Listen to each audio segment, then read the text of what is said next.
You're listening to the Cyberwire Network, powered by N2K.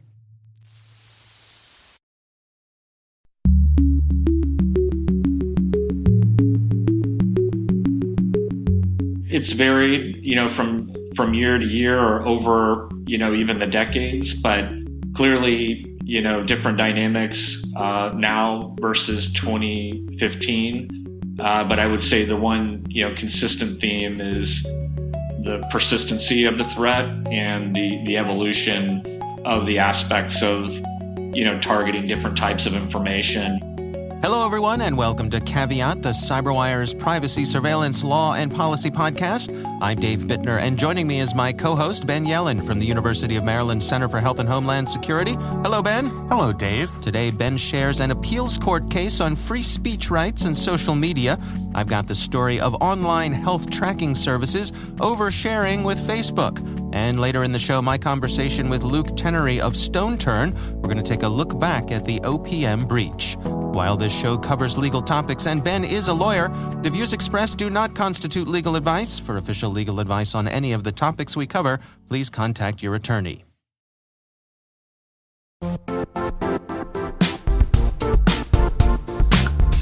Now, a word from our sponsor, the Johns Hopkins University Information Security Institute, currently seeking qualified applicants for its innovative Master of Science in Security Informatics degree program. Study alongside world-class interdisciplinary experts and gain unparalleled educational, research, and professional experience in information security and assurance. Interested U.S. citizens should consider the National Science Foundation's CyberCore Scholarship for Service program, which covers tuition and a $6,000 annual professional development allowance, as well as providing a $37,000 additional annual stipend. Apply for the scholarship and the fall semester by March 1st. Learn more at cs.jhu.edu/MSSI.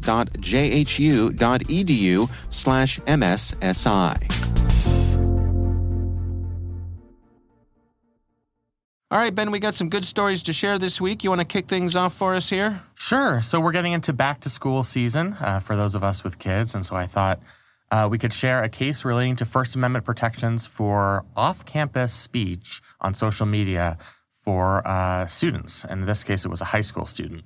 So this article comes from the Electronic Frontier Foundation. They were involved in this case. They wrote a friend of the court brief to argue on behalf of this student. So this student, they never released the full names of minors in these cases, but it's C1G v. Siegfried is the name of the case. Okay. This student was caught making really an offensive Snapchat post outside of school. He was with his friends on a Friday night at a thrift shop. He was basically putting on Nazi paraphernalia and made a pretty derogatory joke about Jewish people. In a community, this is actually in the state of Iowa, but it's in a community where apparently there are a lot of Jewish students. He deleted the post a couple of hours later and apologized for it, but somebody else had taken a screenshot of the post. It got around. Kids share these things as they do, got to the principal of this school. There's a big outcry among the Jewish community and other students, faculty, staff, parents at the school. The student was suspended while they did an investigation. Ultimately, he was expelled. So the student is challenging his expulsion, as is his right, because it is a public school, on First Amendment grounds, basically saying that he has a free speech right to post on social media, on online media, not during school hours, without facing the consequence of expulsion. And this case made it to the 10th Circuit Court of Appeals, which is in the upper Midwest. The 10th Circuit really relies on a case we discussed last year. It was a Supreme Court case called Mahanoy v. BL. A pretty similar case, actually, where a cheerleading student wrote F cheer, basically saying F her cheerleading friends and coaches. The Supreme Court held... Friends in quotes, in air quotes. Exactly. Yeah, she was not happy with her cheer team. Right. The Supreme Court came up with this standard that, yes, there is diminished First Amendment protection when we were talking about things that take place in public schools. If we gave full free speech rights to public school students, that would be very disruptive. If a public school student could go up to a teacher and say, go F yourself, that would be very disruptive to the school day. The school wouldn't be able to maintain order. There's this whole concept of in loco parentis, which is fancy Latin for in lieu of the parents, meaning the school is playing the role of a parent. They should be able to enforce discipline, maintain order. All of that is necessary for a public school. But what the Supreme Court said is that generally doesn't apply to off-campus speech. Off-campus speech is only unprotected under the First Amendment if it would cause or would be very likely to cause disruption at school itself. So if it's something where somebody's making a threat to a student at school, a direct threat, if there are fighting words, or if it's an obscenity at another student that would cause unrest or some type of dispute in school hours, then it is not protected speech. But if it's something that is off campus, even if it is patently offensive, which the speech certainly was here, that is protected First Amendment speech. And so this student's expulsion was reversed by the 10th Circuit Court of Appeals. And we now have another example of a case where courts are recognizing students, young kids, free speech rights on social media platforms, even if it would have some sort of effect on what happens in school. And I got to be honest, I don't want to be a Debbie Downer here or somebody who's coming down hard on the kids. Right. I'm not sure I agree with the outcome of this case. I'd want your perspective. But if the standard is speech is allowed as long as it doesn't disrupt what happens during the school day, as long as it's not likely to cause dissension at school, something that would interrupt students' ability to learn, that's the standard. I think something that's this patently offensive, where parents take note, the principal learns about it, it could cause certain students to feel unsafe or unvalued at school. It's all the kids are going to be talking about on Monday. Right, and maybe it really is. I'm just not sure I agree with the outcome of that case. But I guess as somewhat of a First Amendment absolutist, I should probably come down on the side of protecting the First Amendment. I guess I'm wrestling with this in my own head here. Yeah. But hypocrisy is a hell of a drug, Ben, isn't it? It is. I'd be interested in your perspective on it, though. I mean, from a legal sense, the First Amendment is incredibly robust. It is the First Amendment for a reason. It says Congress shall make no law, and that's been imputed to the states. And that's pretty absolute. It means we can only restrict speech in a very limited number of circumstances. Yeah. And so I recognize that right. But I'm also going to be the parent of somebody entering kindergarten. And if somebody posted something like this and it got into the school ecosystem during school hours, I could see how that would be somewhat disruptive, even though it was on Snapchat outside of the school day. Yeah. So, yes, I have thoughts. My impulse here is that the school's ability to apply its discipline a school's ability to apply its own consequences should not extend beyond what happens on campus. That's my impulse. Sure. In other words, now. Admittedly, I'm coming to this from a pre-social media experience, right? So my thoughts on this are formed by, Dave is a jerk at the video arcade, right? Which he is. Let's admit that. I'm sure. Yeah. And it's everybody's talking about that. That shouldn't lead to a suspension or an expulsion in school because I didn't do anything at school. Yeah, I mean, that's the really interesting angle here. And this is why we're talking about it on the show, is this is really a case about the power of social media. Right. If this was somebody making an offhand comment and they took a Polaroid picture in the 1980s, that type of thing just doesn't get around. It's kind of impossible to spread. The kids themselves would probably keep it private. Maybe put it up on a bulletin board and a couple of friends will see it. That's fine. This is still somebody's personal device. It's not like they're sending this image to the school email list. However, it is social media, meaning probably most of the student's peers are on Snapchat. So even though it was deleted, many of his friends, including some who might take offense to what he did, were able to see it. Right. And even though it occurred outside of school hours, it's something that really could permeate the school doors. The other thing I think about is we went through this period of virtual learning. So I think this dividing line between within school doors or outside school doors is a little murkier than it was 2.5 years ago. Yeah, that's a good point. Especially since you never know when we're going to have to do that again. And how far does the school's reach go in regulating virtual activity? So I just don't really know the answer to those questions. I think that from the court's perspective, none of that is as important as protecting First Amendment free speech rights for the student. I guess I'm just kind of torn on this case. Yeah. You know, it reminds me, earlier this week I saw on Twitter, and I apologize, I don't remember who it was who posted it, but it was a woman who was a mom and, getting ready for this upcoming school year. The school had sent out their, more than a social media agreement, it was sort of a student code of conduct, I guess, and also... I don't know what the term of art is, but it was, these are the rules, sign here to show that you agree to the rules. Right. And the student signs it and the parent signs it.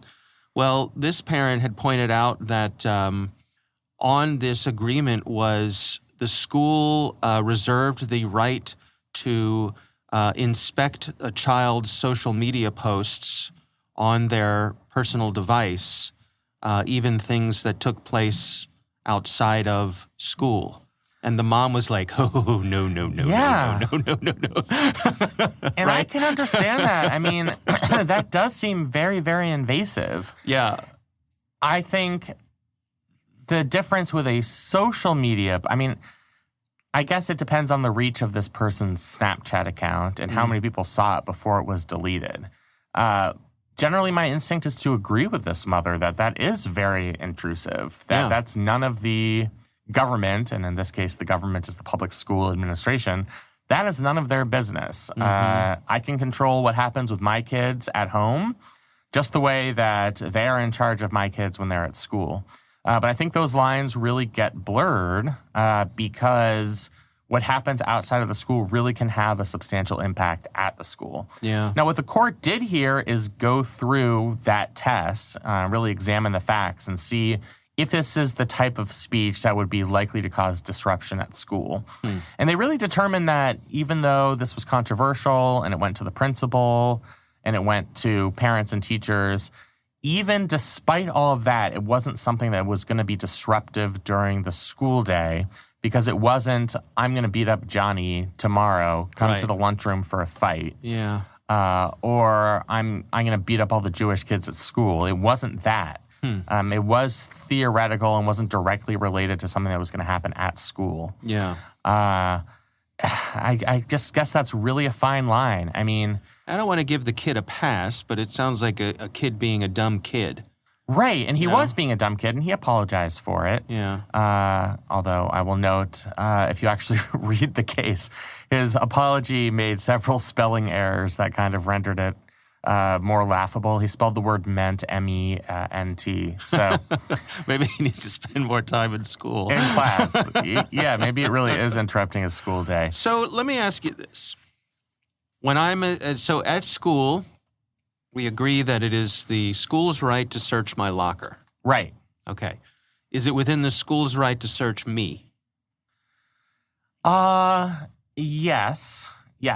It's not, while you are in public school, you don't have traditional Fourth Amendment rights. There is some level of protection. There couldn't be arbitrary searches. You can't have a generalized stop and frisk policy. Okay. But you wouldn't have to go get a warrant if you suspected that a kid was carrying drugs. You could check his pockets in school. Generally, that's the accepted standard. Okay.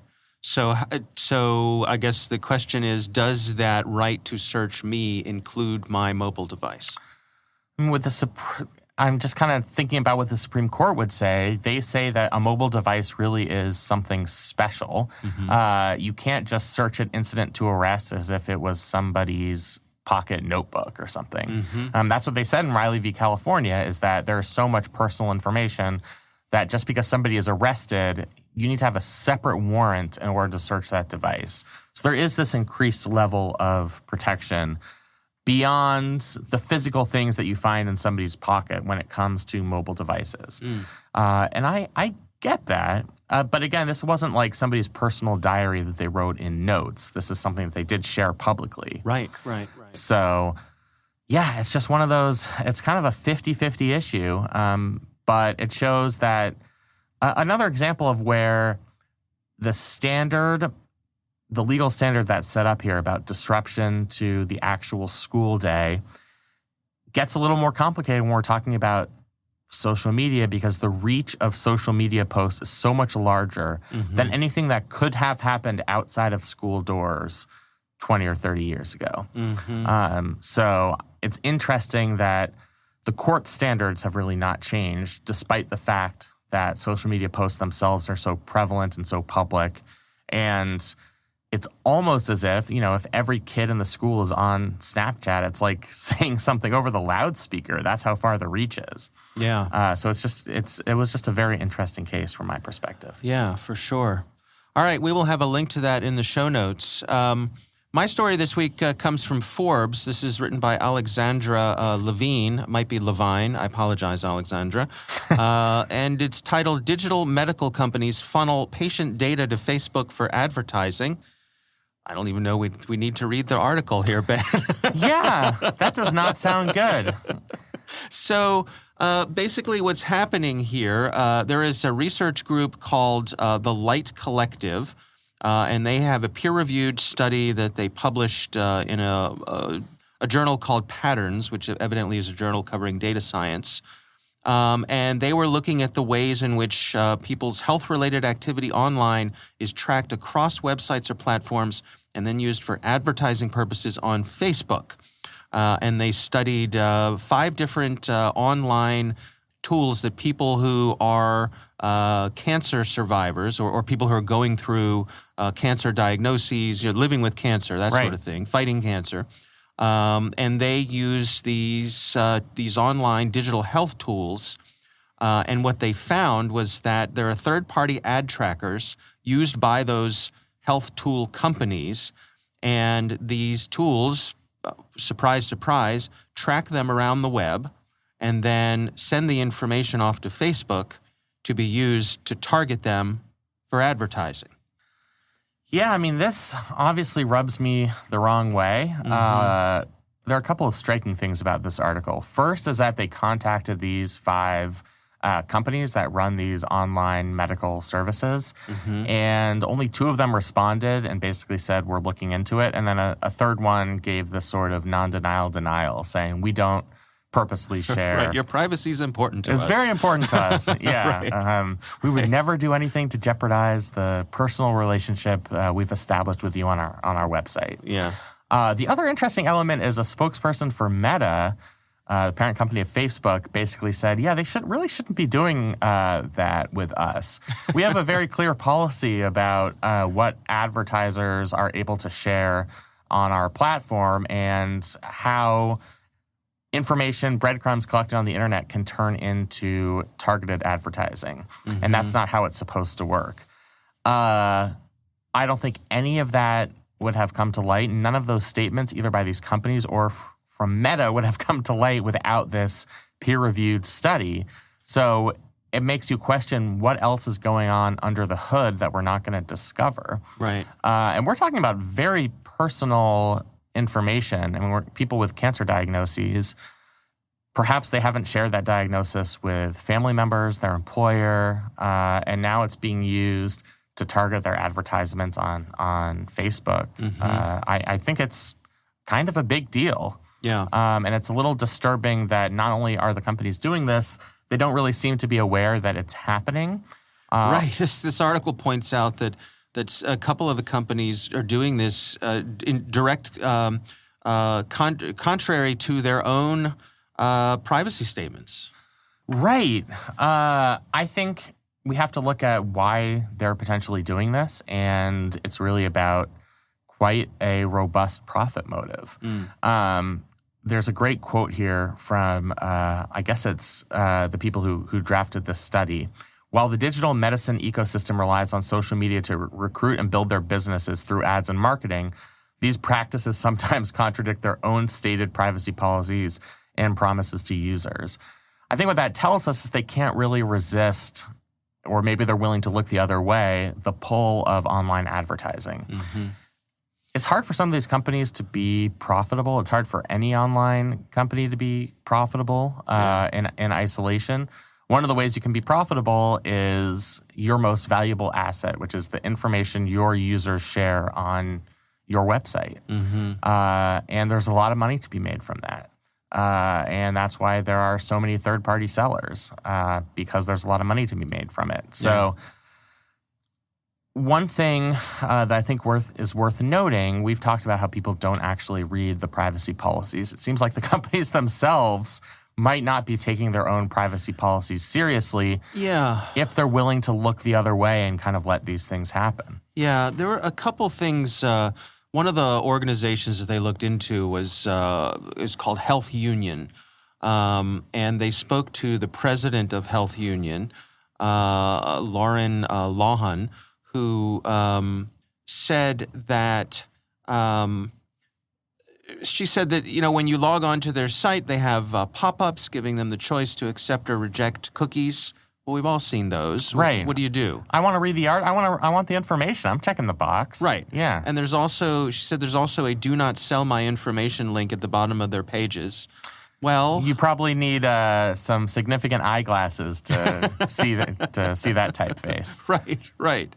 And then also the folks at Health Union point out, wait for it, Ben, they're not covered under HIPAA because they're not healthcare providers. I love this one. And I'm imagining our friends over at the Help Me with HIPAA podcast, leaning back in their chairs, cackling out loud. Shout out to Donna Grindle if she's listening somewhere. Right. She just did a spit take with her coffee or whatever. But they say they're not a healthcare provider, but rather a publisher owning various health-related websites, which is true. It is true. But I don't know, letter of the law, spirit of the law, right? Yeah. People always think that HIPAA is going to save them. It's protected health information. Either A, I don't have to share it if you ask me, or B, whichever organization I'm giving my personal healthcare information to is obligated under HIPAA not to share that information. People have to be very careful with that. HIPAA only applies to covered entities. That starts with medical providers and those who service medical providers. It's been extended to companies like LabCorp, online data companies that maintain online databases for medical providers. But it doesn't extend that far beyond that. So people's general presumption should be that HIPAA is not covering a particular website or a particular service. Better safe than sorry, and in many cases, HIPAA is not going to save you. Yeah. I do think it violates the letter or the spirit of the law because people here are sharing rather personal health information. Right. But the letter of the law is quite clear. And I think in order for some of these more non-healthcare provider organizations to be covered under HIPAA, you need a significant change to the law and a significant change to the definition of covered entities. Yeah, to me, this really points out the need for some kind of federal legislation. Look, make this opt-in. If you want to sell my information, I have to opt in. You can't automatically opt me in with anything medical like that or anything personal. Just that one thing think about how much that would change. Absolutely. I think all roads lead to Congress should pass a federal data privacy law. But it's a long and winding road, Ben. Yeah. I mean, we could maybe 80% of our stories we could sum up with Congress should pass a... There ought to be a law. There ought to be a law that does that. I do think there's some hope. Many of our guests on this show have said the same, that there might be momentum towards a federal data privacy law. Exactly what that would look like and when it will happen, we don't know. Yeah. But yeah, so many of these problems exist because there is a vacuum at the federal level. There is no federal data privacy law. We have a patchwork of laws that apply in various circumstances, HIPAA being one of them. And then we have state laws, CCPA being the most prominent example. But until we have a clarifying federal data privacy law, we're going to get a lot of these articles where it's like, hey, that shouldn't be legal. But it is, because we do have this policy vacuum. Yeah. All right. Well, we will have a link to that in the show notes. We would love to hear from you. If there's something that you would like us to cover on the show, you can email us. It's caveat@thecyberwire.com.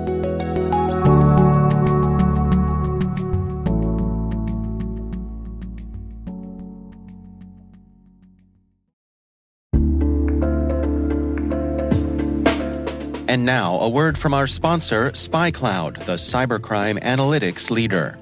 SpyCloud disrupts cybercrime by telling you what criminals know about your business and your customers, so you can take action to prevent ransomware, session hijacking, account takeover, and online fraud.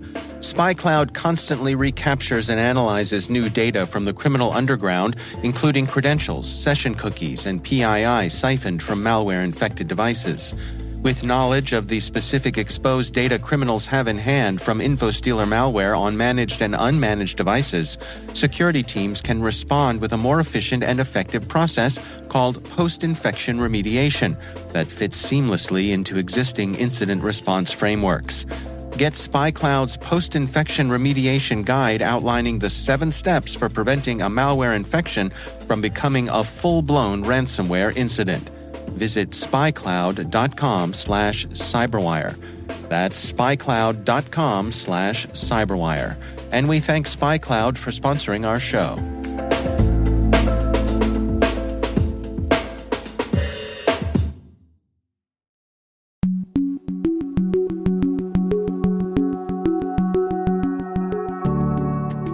Ben, I recently had the pleasure of speaking with Luke Tenery. He is from an organization called Stone Turn. And we took a look back at the OPM breach, one of the biggies, right? And had a conversation about that, some of the history there, and also some of the takeaways, how it's informed some of the things that folks are doing today in the privacy and data security field. Here's my conversation with Luke Tenery. Really impactful event. I would consider the OPM breach a watershed event. It goes back to 2015, quite a bit of impact essentially to government employees, particularly those for the federal government. For those that don't know what the OPM is, it's essentially like the HR function for the federal government. And in this particular case, an adversary or a threat actor compromised the network.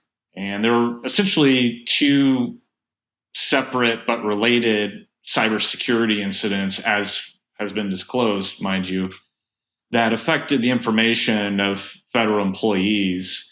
In one category, it basically says the information of federal government employees, their HR-related information was compromised. And then another group, those related to background screening, particularly for kind of more sensitive clearances. Their background screening form information, I believe it's called some of the SF forms, or SF86, I believe it is, were compromised. So you can kind of think about the value of that information, particularly those that are, pursuing, or the government is designated as a need to know to sensitive information. The people that have gone through the background screening process for those levels of clearance, their information was compromised as well. And not just those people, but there's a ripple effect to that, in that, when those forms, they cite different references, close parties of contact, spouses, et cetera, family members. And so you can imagine the level of sensitivity that would have been contained in that combined incident. But it goes back to 2015. It's sort of been resurrected a little bit of late, particularly for some of the claims that essentially are earmarked to, or settlement to, the victims. But that's been in the news of recent weeks. But obviously people have made aligned comments to that, with the suspected threat to that being, or suspected to be, China rather. And so given recent tensions there. It sort of raises the recollection of that, even though it's a pretty dated incident at this point. Yeah, I mean, my recollection, having some friends who were in that cleared community was that they certainly considered it to be a big deal, quite a violation. And I think it's fair to say that for the U.S. government itself, this was both a wake-up call and a black eye in terms of their cybersecurity. What happened in the immediate aftermath of this event? What was the response? Yeah, beyond their public statements on opm.gov and what I've sort of gathered from having relationships of folks formerly of the federal government, et cetera. The understanding that I have is FBI and I believe DHS investigated. So kind of think of the key government's resources at the time. Granted, much has evolved in terms of what a response to a cyber incident would look like in 2022 versus what it looked like in 2015. But ultimately, the FBI responded to investigate, and then DHS was involved as well. So Homeland Security had some level of apparatus to secure the environment as well. But ultimately, investigation, security, response, and then in terms of the broader, I guess, remediation, all sorts of sort of credit monitoring and identity restoration type protection services were allocated to, give some level of service to the victims for broader identity protection services.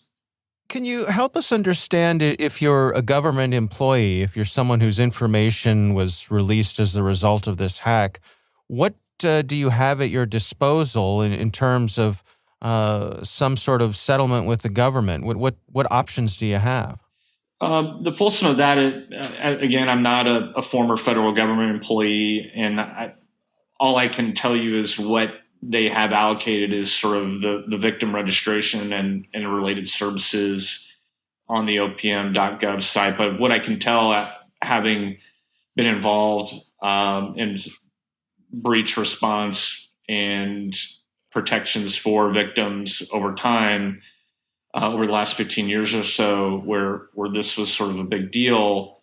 Basic credit monitoring is certainly part of it. Aspects of other identity theft prevention services. So kind of think trying to monitor for hits to your credit, random usage of social, et cetera, to not just open lines of credit, but register for utilities and other services.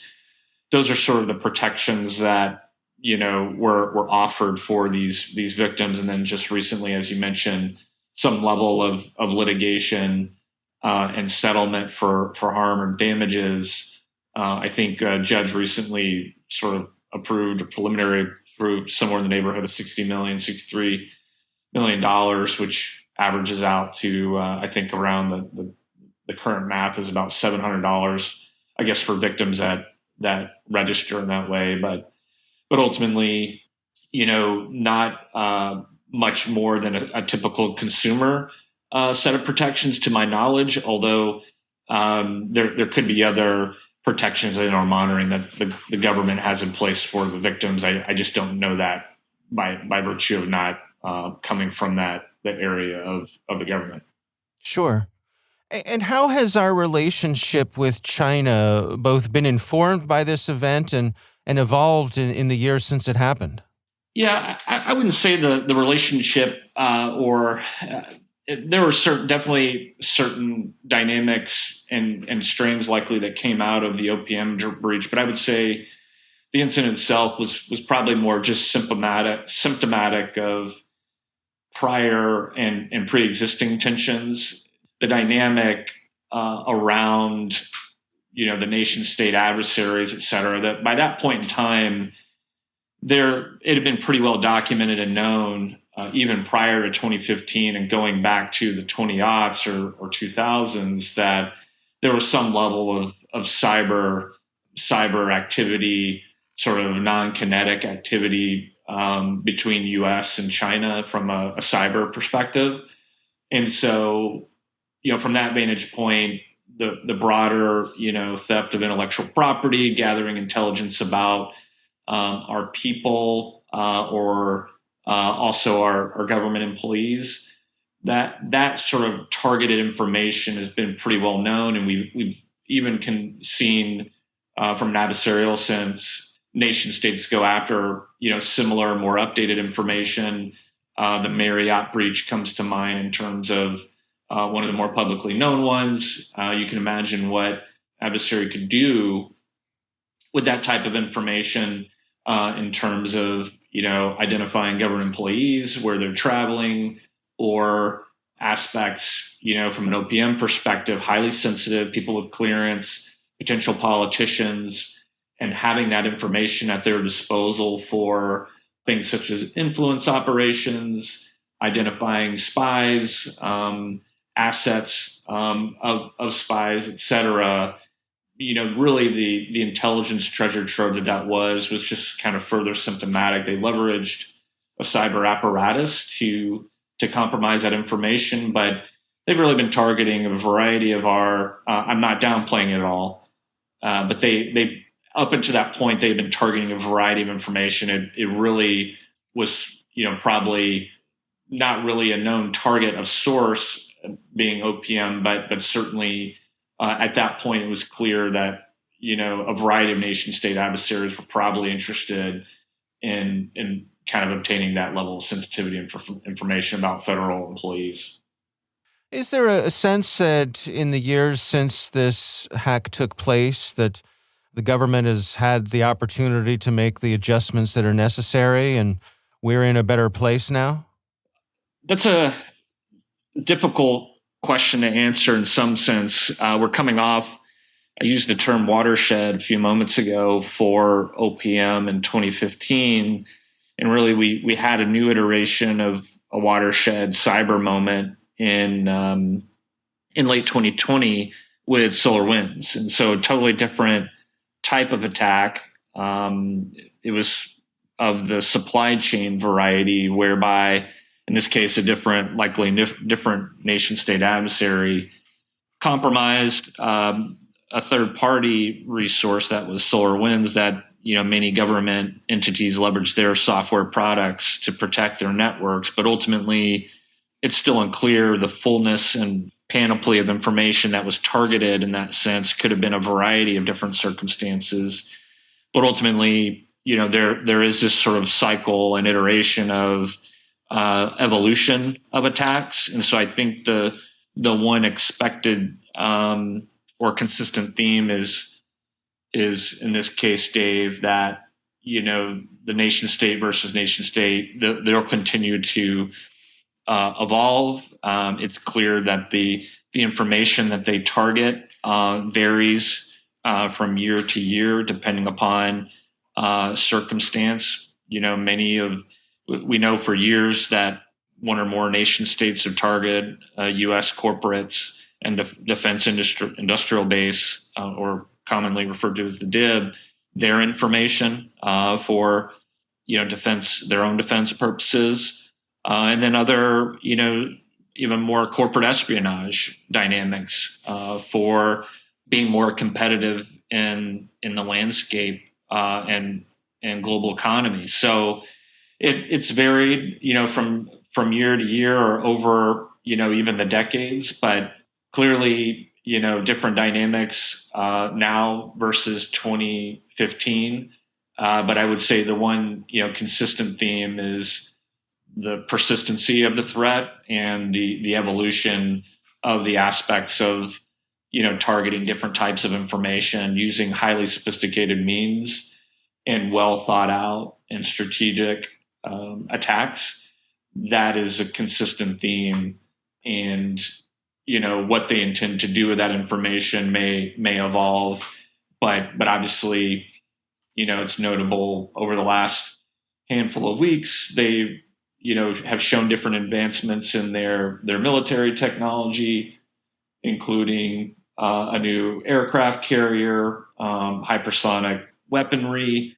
And so all these are visibly to the layman generational updates to their capability that taken a relatively short period of time in many respects, but ultimately yeah, I would say the constant evolution of everything, Dave, increased sophistication, but then changing of targets of strategy are what are kind of consistent between even 2015 to now.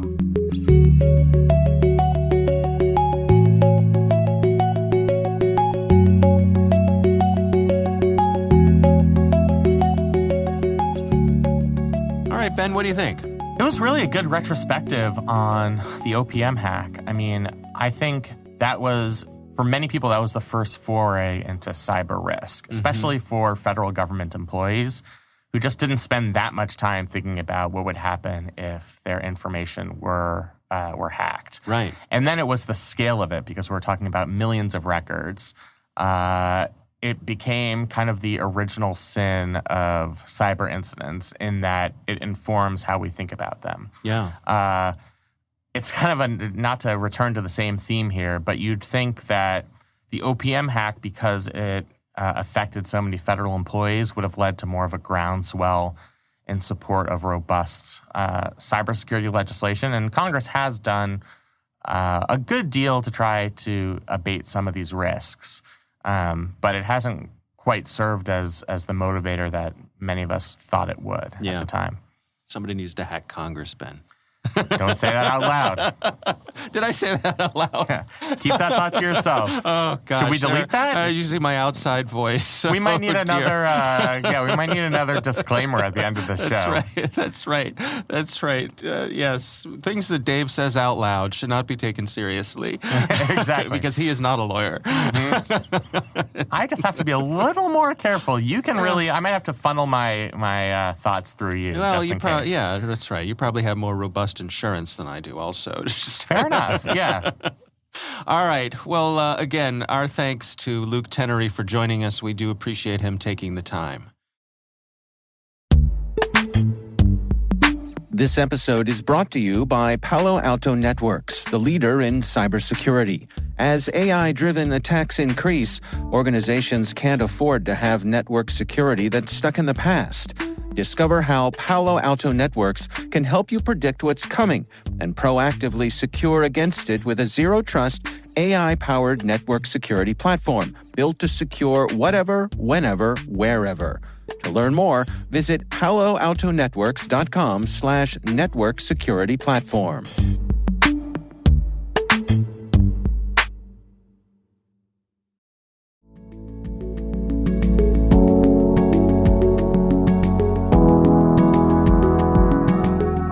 That is our show. We want to thank all of you for listening. The Caveat podcast is proudly produced in Maryland at the startup studios of Data Tribe, where they're co-building the next generation of cybersecurity teams and technologies.